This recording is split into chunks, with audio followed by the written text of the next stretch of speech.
Hi అండి, welcome back to my channel అండి. ఈరోజు తప్పకుండా లైక్ అయితే మర్చిపోవద్దనమాట. నేను కడప నుంచి డైరెక్ట్ హైదరాబాద్ రావడం జరిగింది. వచ్చి రాగానే మా అన్నయ్య చేప పెద్దది తీసుకొచ్చాడు అనమాట. దాన్ని మొదన నీట్గా క్లీన్ చేసింది. ఉప్పు, కారం, పసుపు, నూనె, ఉల్లిపాయలు, పచ్చిమిరపకాయలు అన్నీ వేసి మా సైడ్ ఇలాగా కలిపి పెట్టేస్తారండి ఫస్ట్ అనమాట. కొద్దిగా వాటర్ పోసి ముక్కలకి బాగా ఉప్పు కారం పట్టేటట్టు మసాజ్ చేసి గోదావరి చేప ఏదేమైనా హైదరాబాద్లో గోదావరి చేప దొరికింది. చాలా బాగుంది చేప అయితే మాత్రం. పచ్చిమిరకాయలు, ఉప్పు, కారాలు అన్నీ ఫుల్గా వేసి దానికి అన్నీ బాగా పట్టిస్తున్నారు మా వదిన అండ్ మా బ్రదర్. ఇద్దరు పట్టిస్తున్నారు ఫుల్గా.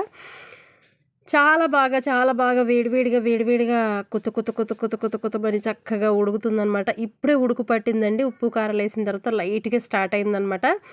ఈ లోపల ఫ్రైకి కూడా కొన్ని ముక్కలు తీసి చక్కగా దానికి కూడా ఉప్పు, కారం అండ్ కొద్దిగా పసుపు, అంతకుమించి ఇంకేం వేయలేదు ఇందులో. చక్కగా ముక్కలకి బాగా ఉప్పు కారం పట్టేటట్టు బాగా దట్టించి పడితే కొద్దిగా 5 నిమిషాల పాటు నానితే ముక్కకి బాగా ఉప్పు కారం పట్టి. ప్రజెంట్ అయితే ఇందులో ఏ మసాలా వేయలేదండి, ఓన్లీ ఉప్పు కారాలు మాత్రమే అనమాట. నేను వచ్చినప్పుడు అయినా సరే, నేను రానప్పుడు అయినా సరే, నాన్ వెజ్ ఆల్వేజ్ చాలా ఫుల్గా తింటారనమాట మా వాళ్ళు. నేనైతే తినలేను, కానీ మా వదిన అయితే ఫుల్గా తింటుంది నాన్ వెజ్. అండ్ ముక్కలకి ఫుల్గా పట్టించేసారు చేపలు. చికెన్ తినొద్దు అంటున్నారు కదా, అందుకు ఓ పక్కనైతే కూర చక్కగా కొత్తమని ఉడుకుతుంది. ముక్కకి ఇప్పుడే కొద్దిగా వాటర్ అంతా బాగా పట్టిందనమాట, చక్కగా ఉడుకుతుంది. ఈ స్టేజ్లో మా వదిన దాన్ని ఫుల్గా నీట్గా చక్కగా కొద్దిగా సిమ్లో తగ్గించి బాగా ఉడకనిస్తుందండి. మీ సైడు చేపల కూర ఎలా వండుతారో మాకు తెలియదు, కానీ మా సైడ్ చేపల కూర మాత్రం ఇలానే బాగుంటుంది.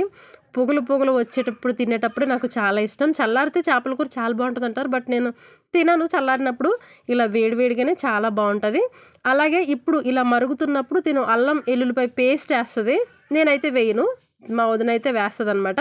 శుభ్రంగా రోట్లో దంచింది అప్పటికప్పుడు, మిక్సీలో వేయదు. మసాలా ఇలాగా చేయాలి అంటే తిను మిక్సీలో అయితే వేయదనమాట. ఈలోపు పక్కన ఒక గిన్నె పెట్టుకుని ఫ్రైకి 4 ముక్కలు వేశారనమాట. చక్కగా ఉడుకుతున్నాయండి, వేగుతున్నాయి. పక్కన కూర ఉడుకుతుంది. పొడి మసాలా అండ్ ఇది పొడి మసాలా అనమాట. పచ్చి మసాలా దంచుతుంది. శుభ్రంగా ముక్కలు అయితే బాగా వేగుతున్నాయి అనమాట. ముక్కలు వేగుతున్నాయి. ఇందులో ఉప్పు, కారం, పసుపు తప్ప మరి ఏమీ లేదు. పక్కన కూర అయితే ఉడుకుతుంది.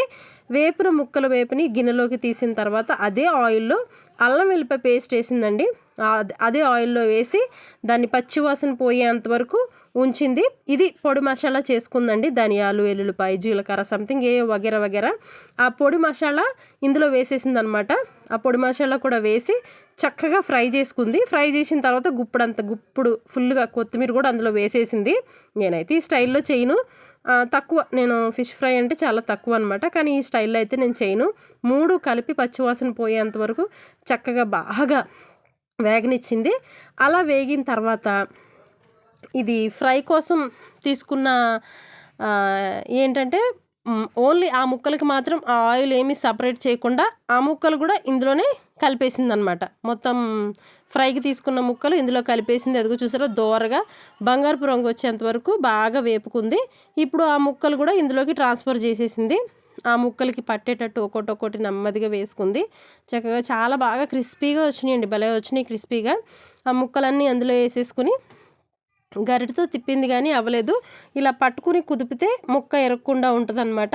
తినైతే కొంచెం స్లోగా తిప్పింది, ముక్క విరగకుండా పాడవకుండా. ఆ మసాలా, ఆ ఆయిల్ మరలా దీనికి పట్టేటట్టు ఒక 5-10 నిమిషాల పాటు బాగా వేగనిచ్చింది. ఆ మసాలా కూడా కొత్తిమీర, అల్లం వెల్లిపాయ పేస్టు, పొడి మసాలా చక్కగా బాగా క్రిస్పీగా తయారైనాయి అనమాట. చాలా బాగా ఉంది. చేపల కూర కానీ చేపల ఫ్రై కానీ గోదావరి వాళ్ళకి చాలా బాగా చేస్తారండి. మాకు నచ్చిన స్టైల్లో మేము చేసుకున్నాం. ప్లేటింగ్ కూడా పెట్టేసుకున్నాం. అందరం కలిసి చక్కగా ప్లేట్లో వేసుకుని శుభ్రంగా. పులుసు మాత్రం వేడివేడిగా, పెద్ద చేప అండి, చాలా పెద్ద చేప. ఇది ఇలా కనిపిస్తుంది, చాలా పెద్ద చేప అలా కనిపిస్తుంది అంతే. చక్కగా మేమైతే వడ్డించేసుకుని అందరం తినేసాం. మీరు కూడా మా తరపు నుంచి